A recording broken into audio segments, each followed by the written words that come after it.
Nakikita nyo yun guys? Ayun oh. Yan oh. Yan. Yan ang sinasabi kong exotic vegetables. Alam niyo ba kung bakit tinatawag natin yan na exotic vegetables? Kasi kahit saan-saan lang siya nakatira. Diba? Kahit saan-saan siya nakatira, kaya tinatawag natin siya na exotic vegetables. Mangunguha tayo ng exotic vegetables.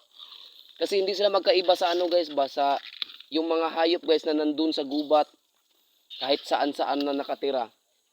Ganito din siya. Kahit saan-saan siya nakatira. Kaya tinatawag natin siya na exotic vegetable. Pero masarap to guys. Alam niyo ba kung gaano kasarap to exotic vegetables? Ang tawag nito guys sa amin is ano? Gabi palaw. Kasi kahit anong luto mo nito, kahit ano mo pa, kahit ukay-ukayin mo pa ba guys ba? Alam mo ba yung ukay-ukayin? Yung hahaluin ba? Hindi kagaya ng ibang mga ano, yung ibang mga ganito. Hindi ito Makati. Yung ibang gabi guys ba na pag inano mo guys, pag kinakahog-kahog mo guys, o inuukay-ukay mo guys, sabi nila kumakatul daw guys, kumakatul. Ano ba yung kumakatul guys? Yung kumakati guys ba? Yung kumakati.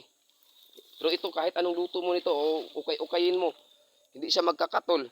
Masarap to. Ang pangalan nito is gabi palaw o exotic vegetables. O yan.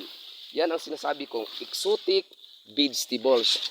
Yung kukuhanin natin guys, yung ano lang guys, yung ano, yung udlot o yung udlot ba. Ito makakain to guys. Yung ano niya, yung dahon. Pero kaso nga lang guys, kailangan natin ng maraming ano guys ba, yung pangsagol bitaw guys, yung subak guys ba. Yan, kailangan natin ng gata, yung karne, wala tayo niyan. Kasi alam niyo naman na mayaman tayo eh. Kaya hindi tayo makabili ng karne guys. Ito lang muna kasi pwede natin mag-ano lang tayo ng niyog guys, or tuyo o mantika guys, adubuhin ba natin o gataan natin. Yan. Yan ang sinasabi kong exotic vegetables. Kuya Kim ni ayaw magsupak.